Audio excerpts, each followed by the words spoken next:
आज के इस सीरीज में मैं आपको ये बताऊंगा। तो बेसिकली आज हम समझेंगे कि ऑप्शन ट्रेडिंग से आप पैसा किस तरह से बना सकते हो और कैसे आप उस 1% क्लब में आ सकते हो जो ऑप्शन ट्रेडिंग से पैसा बनाते हैं। तो इस सीरीज को आप पूरा देखिए और पूरे फोकस के साथ देखिए, क्योंकि बहुत काम की चीज मैं आज आपको बताने वाला हूँ। और अगर आपको ये सीरीज पसंद आती है तो इसे अपने फैमिली और फ्रेंड्स के साथ शेयर करना ना भूलें।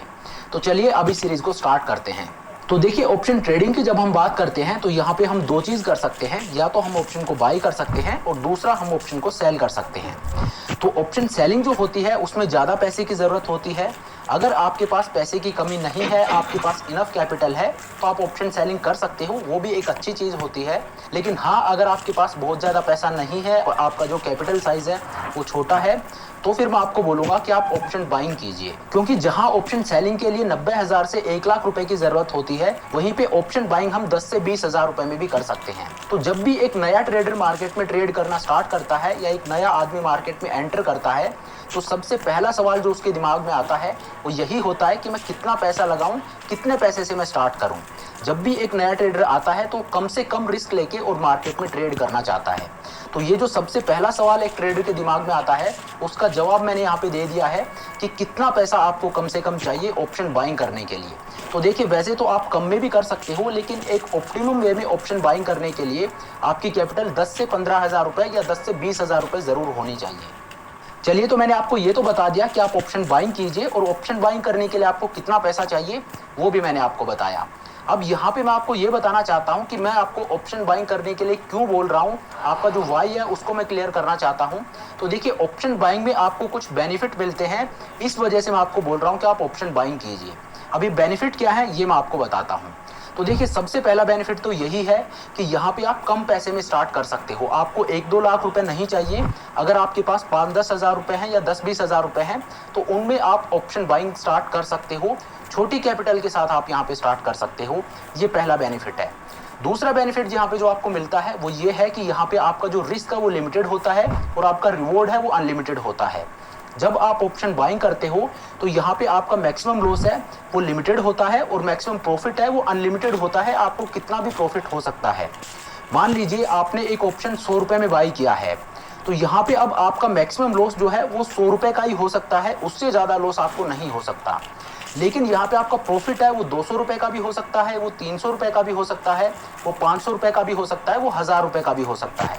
तो यहाँ पे आपका जो प्रॉफिट है वो अनडिफाइंड होता है, वो अनलिमिटेड होता है, जबकि आपका जो लॉस है वो लिमिटेड होता है। जितना पैसा आपने पे किया है वही आपका मैक्सिमम लॉस होता है। जैसे इस केस में मैंने आपको बताया कि अगर आपने एक ऑप्शन 100 रुपए में बाई किया है, तो 100 रुपए जो आपने बाई किया है यही आपका मैक्सिमम लॉस है, और आपका मैक्सिमम प्रॉफिट 1000 भी हो सकता है, 2000 भी हो सकता है। इसके पीछे का लॉजिक क्या है वो आप समझिए। देखिए, जब आप एक ऑप्शन को 100 रुपए में बाई करते हो तो ज्यादा से ज्यादा क्या होगा कि ये जो 100 रुपए में आपने बाई किया है ये जीरो का हो जाएगा। तो क्योंकि ये अगर जीरो का हो जाता है तो ये आपका लॉस हो जाता है जो आपने 100 रुपए पे किए थे। तो नीचे जाने के लिए मैक्स टू मैक्स जीरो पे जा सकता है, तो 100 रुपए आपका मैक्सिमम लॉस हो गया। लेकिन ऊपर कोई कैप नहीं है, ऊपर ये कितना भी जा सकता है। ये 100 से 500 भी हो सकता है, 1000 भी हो सकता है, 2000 भी हो सकता है, 5000 भी हो सकता है। तो यहाँ पे आपका जो मैक्सिमम प्रॉफिट है वो अनलिमिटेड होता है और आपका मैक्सिमम लॉस है वो लिमिटेड होता है। तो ये दूसरा बेनिफिट है जिस वजह से मैं आपको ऑप्शन बाइंग करने के लिए बोल रहा हूँ। और इसीलिए ऑप्शन बाइंग के लिए एक बात भी बोली जाती है कि यहाँ पे आपका प्रॉफिट परसेंटेज में नहीं होता है, टाइम्स में होता है। तो ये कुछ बेनिफिट्स हैं जो मैंने आपको बताए हैं कि क्यों मैं आपको ऑप्शन बाइंग करने के लिए बोल रहा हूँ। यहाँ पे आपको क्या एडवांटेज मिलता है, क्या बेनिफिट्स आपको यहाँ पे मिलते हैं। चलिए, तो मैंने आपको बता दिया है कि ऑप्शन बाइंग करने के लिए आपको कितना पैसा चाहिए और ऑप्शन बाइंग के फायदे क्या हैं। अब मैं आपको बताता हूँ कि ऑप्शन बाइंग आपको कैसे करनी है। तो देखिए, ऑप्शंस है वो दो तरह के होते हैं, एक होता है कॉल ऑप्शन और एक होता है पुट ऑप्शन। अब कॉल ऑप्शन क्या होता है, जहां मार्केट है वहां से अगर मार्केट ऊपर जाता है तो एक कॉल ऑप्शन में आपको फायदा होगा, और मार्केट अभी जहां है वहां से अगर नीचे जाता है, मार्केट गिरता है, तो आपको एक पुट ऑप्शन में फायदा होगा। तो अगर आपका व्यू है कि मार्केट यहां से ऊपर जाएगा तो आप एक कॉल ऑप्शन को खरीद लीजिए, और अगर आपको लगता है कि मार्केट यहां से नीचे जाएगा, मार्केट गिरेगा, तो आप एक पुट ऑप्शन को खरीद लीजिए। लेकिन देखिए, यहाँ पे अब मैं आपको एक चीज बताना चाहता हूँ कि ये तो पूरी दुनिया कर रही है कि मार्केट ऊपर जाए तो कॉल ऑप्शन को बाय कर ले और मार्केट गिरे तो पुट ऑप्शन को बाय कर ले। लेकिन ऑप्शंस ट्रेडिंग जो है, यहाँ पे एक फैक्ट मैं आपको बताना चाहता हूँ कि 99% जो ट्रेडर्स होते हैं वो यहाँ पे पैसा लूज करते हैं, सिर्फ 1% लोग यहाँ पे पैसा बना पाते हैं। तो पूरी दुनिया जो कर रही है, अगर आप भी वही करोगे तो आपका रिजल्ट भी वही होगा जो पूरी दुनिया का है, कि वो पैसा लूज करते हैं। तो आपको सिंपल ये नहीं करना है कि मार्केट ऊपर जा रहा है तो आप कॉल ऑप्शन बाय कर लो, या मार्केट गिर रहा है तो आप पुट ऑप्शन बाय कर लो। इस तरह से आपको ट्रेडिंग नहीं करनी है, ये प्रॉफिटेबल वे नहीं है ट्रेडिंग करने का। तो अब मैं आपके साथ एक स्ट्रेटजी शेयर करता हूं, कुछ रूल्स मैं आपके साथ शेयर करता हूं, उनको आप फॉलो करके और ऑप्शन बाइंग कीजिए।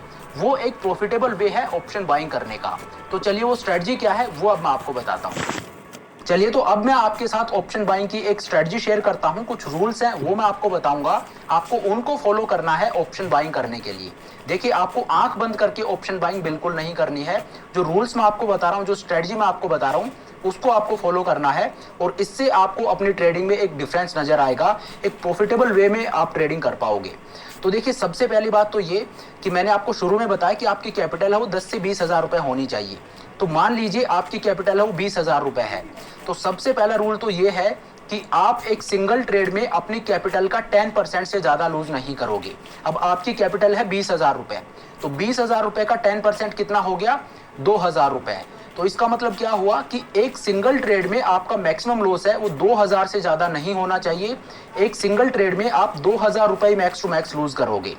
दूसरा रूल ये है कि एक दिन में अगर आपको बैक टू बैक 2 ट्रेड में लॉस हो जाता है तो फिर उस पूरे दिन आप ट्रेडिंग नहीं करोगे। देखिए, मान लीजिए आपने पहला ट्रेड लिया और उसमें आपको 2,000 रुपए का लॉस हो गया। अब आप एक और दूसरा ट्रेड लीजिए, और अगर इसमें भी आपको 2,000 रुपए का लॉस हो जाता है तो अब आप तीसरा ट्रेड नहीं लोगे उस दिन में, अब आप अगला ट्रेड कल लोगे।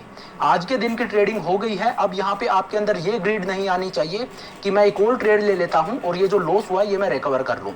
मार्केट में लॉस और रिकवर हो जाएगा, लेकिन ये जो ग्रीड है ये आपको डुबो देगी।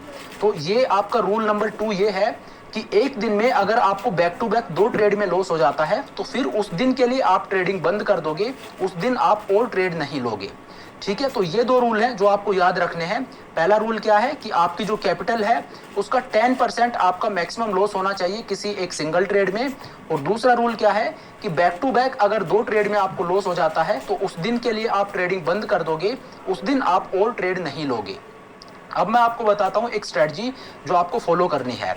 बहुत इजी टू अंडरस्टैंड चीज मैं आपको बता रहा हूं। तो देखिए, ये स्ट्रेटजी क्या है, यहाँ पे आपका रिस्क रिवॉर्ड है वो 1:2 होना चाहिए। मतलब अगर आपका मैक्सिमम लॉस है वो 2,000 रुपए है तो आपका प्रॉफिट है वो 4,000 होना चाहिए। कि अगर आपको लॉस हो तो 2,000 रुपए का, आपको प्रॉफिट हो तो 4,000 रुपए का। ये सिंपल सी स्ट्रेटजी है लेकिन बहुत ज्यादा इफेक्टिव है। अगर इस स्ट्रेटजी के साथ जो 2 रूल मैंने आपको बताए हैं उनको आप कंबाइन कर देते हो तो ये बड़ी लीथल स्ट्रेटजी बन जाती है, बहुत इफेक्टिव स्ट्रेटजी बन जाती है। तो इसको आप फॉलो कीजिए। ये जो स्ट्रेटजी है इससे आप ट्रेड लीजिए कि रिस्क रिवॉर्ड है वो आपका 1:2 है, और